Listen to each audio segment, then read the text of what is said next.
જોગી ના આયા જોગી એટલે ગુરુ મહારાજના સત્સંગ રૂપી જે આપણને જોગ મળી ગયો, ગુરુ મહારાજે જે જોગ કરાયો પછી સમજણના કર્મ જે રહ્યો એ જોગી, બીજા બધા જોગી.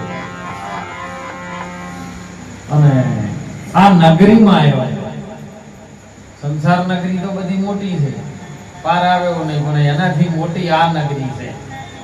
કારણ કે બીજી નગરીનું માપ આવી જવાનું માપ આવતું નહીં. આ કાયા નગરીમાં રમતો આવ્યો, અને રમતો આવ્યો ત્યારે બાળકનું હલન ચલન જ થયું છે.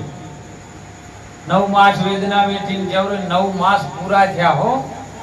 આ દુનિયા ડોક્ટરો એવું કહે છે કે 9 મહિને બાળક જન્મે, પણ હું ગેરંટી આલું 10મા મહિને જન્મે.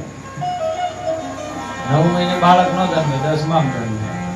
ગુરુનો જે જ્યારે ગુરુના ચરણમાં આપણે જઈએ ને, કારણ આપણો જે જન્મ થાય ને એ પણ 10માં થાય.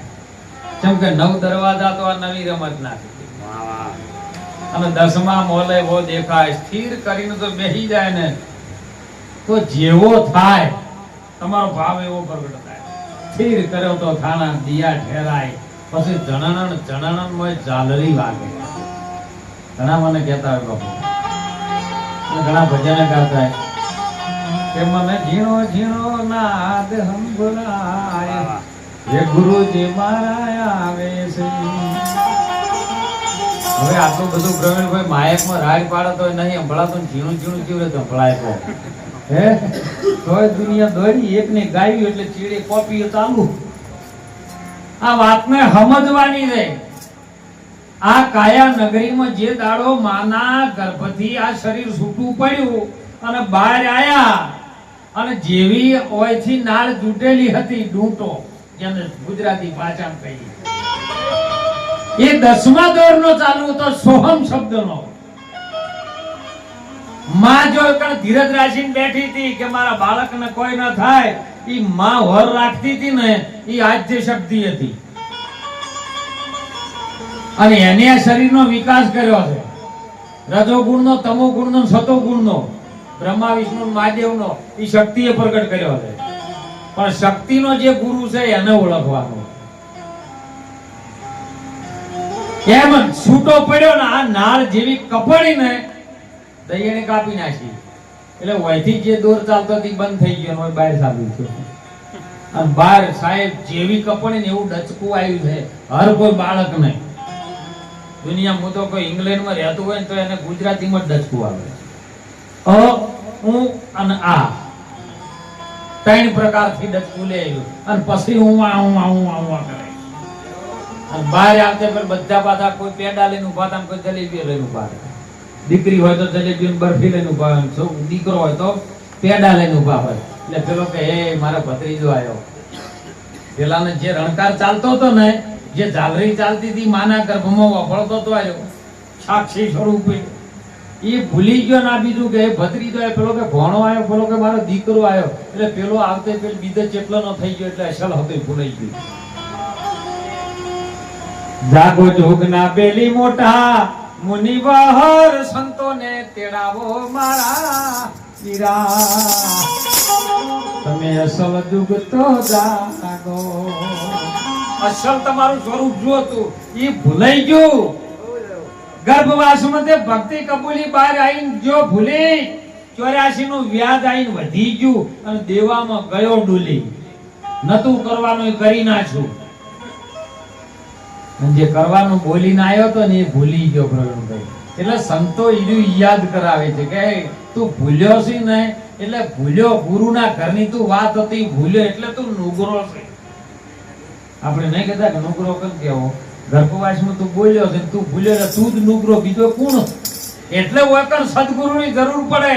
સદગુરુ વગર રોમનો ઉદ્ધાર ન થયો, સદગુરુ વગર કૃષ્ણનો ઉદ્ધાર ન થયો, સદગુરુ વગર આ રામદેવ પીરનો પણ ઉદ્ધાર નથી થયો. થાય એવા સદગુરુને ગોતો કે સદગુરુ એવા ગોતીએ કે દિવસ ઉગ્યા પહેલા અજવાળું થઈ જાય. લ્યો, કેમ કે એના ઘરમાં તો દિવસે નહીં રાતે નથી, એ તો અખંડ અજવાળું છે. એ ગુરુના ઘરની વાત, અગમ ઘરની વાત એ આપણે ભૂલી ગયા છે. એના માટે આ જોગી રમતો આવ્યો છે.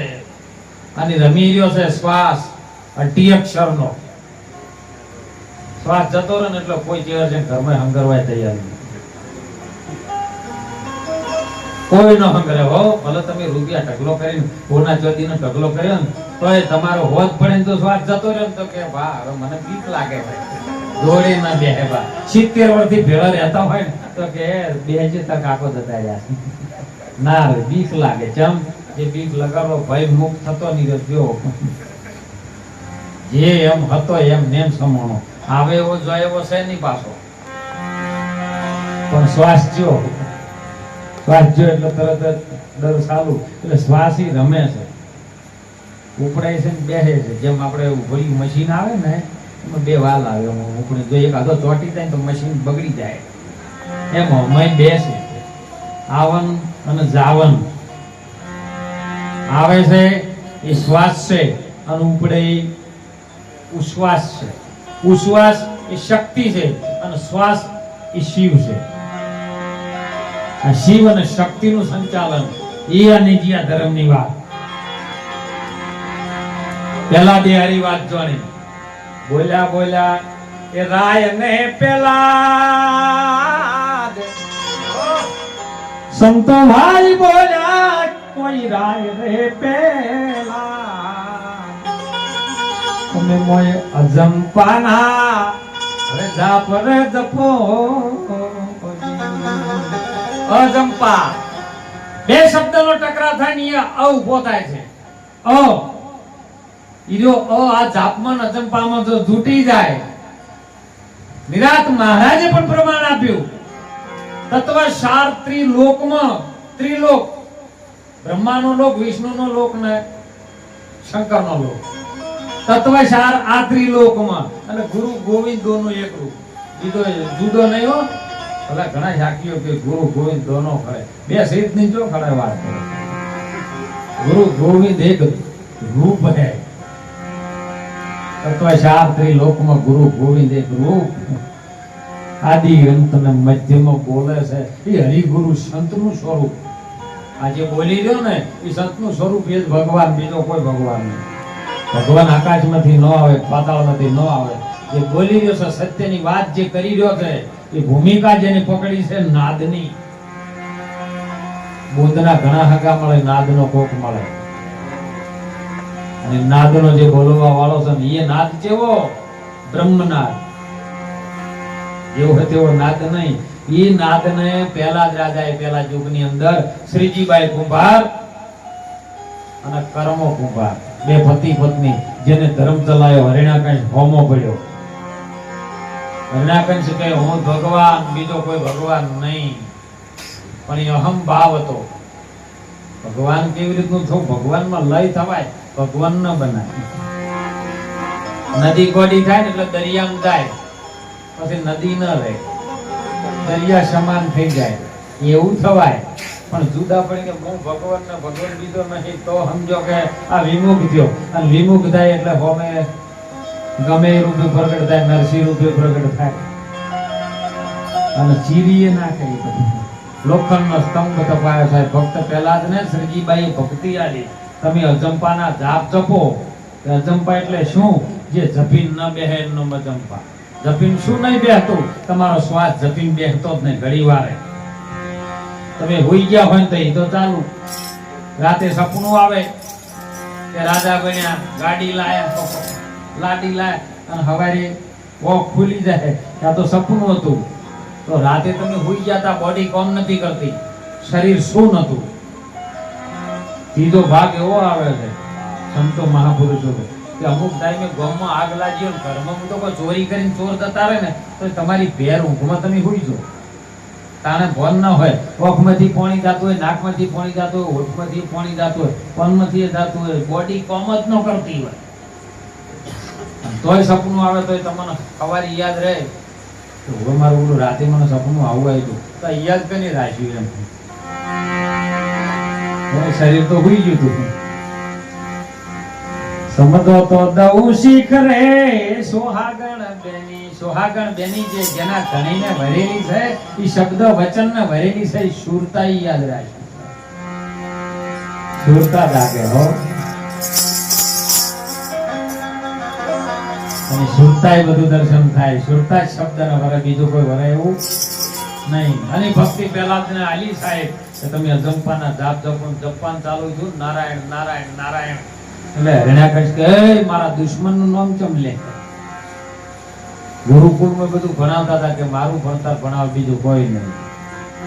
આનો પરમાત્માને લાજ રાખવી સાહેબ. અને પારો બધી કદરતો કર્યો. છેલ્લે એની બેન હોળિકા. હોળિકા એટલે ઈર્ષ્યા. આપણી ઈર્ષ્યામાં પ્રગટ થાય ને એટલે હગા ભાઈનું હળગાઈ મારે ને આપણું હળગી જાય. મારા ભાઈ આ બાજુવાળાને જેમ આટલું બધું મારે નહીં હોય ને તેમ તબલો વગાડતા આવે મને નહીં આવડતું. આ ઈર્ષ્યા. અને ઈર્ષ્યા છે ને પોતાનું બાળ. હરણ્યા કહે છે એની બેનને બોલાવી હોળિકા કે બેસો ને હળગાઈ માં. બ્રહ્માજીનું વર્ધન હતું મને કે બેઠો ખરા પણ અગ્નિ ગમે એવી લાગે તો હું ન બળું. અમર પછડો હતો એમ પાસે, પણ એની શક્તિનો એને દુરુપયોગ કર્યો એટલે ફરી બ્રહ્મ નારાયણને તેઓ પ્રગટ થવું પડ્યું. પહેલા જ બચી ગયો અને હોળિકા થઈ. કેમ? નારાયણનું નામ લેતા એટલે ઈર્ષા બળી ગઈ. અને હવાર દાડો ઉગ્યો, બધા આનંદ કરવા માંડ્યા. કહો પહેલા જ બચી ગયો, પહેલા જ બચી ગયો. એટલે બધે અબીલ ગુલાલ ઉડાડ્યા છે. અર્જુન અબીલ ગુલાલ ઉડાડ્યા ને ભક્ત પહેલા દોડાના. પછી ધૂળેટી દાડે પેલા ઓઇલ ઉઘેડી દારૂ પીને ઉઘેડા સોણ ત્યાં હોય ને એ હરણ્યા કઈ છે ના અને ગોતવા છો બીજા એના ઓળાતા. આમ સાહેબ પછી મને ચેન ન પડ્યું કે હવે મને રખાય નહીં. બધો નાચ્યો હોય. બધી સમાજ આગળ આવી છે પ્રવીણભાઈ. હજી ક્ષત્રિય સમાજ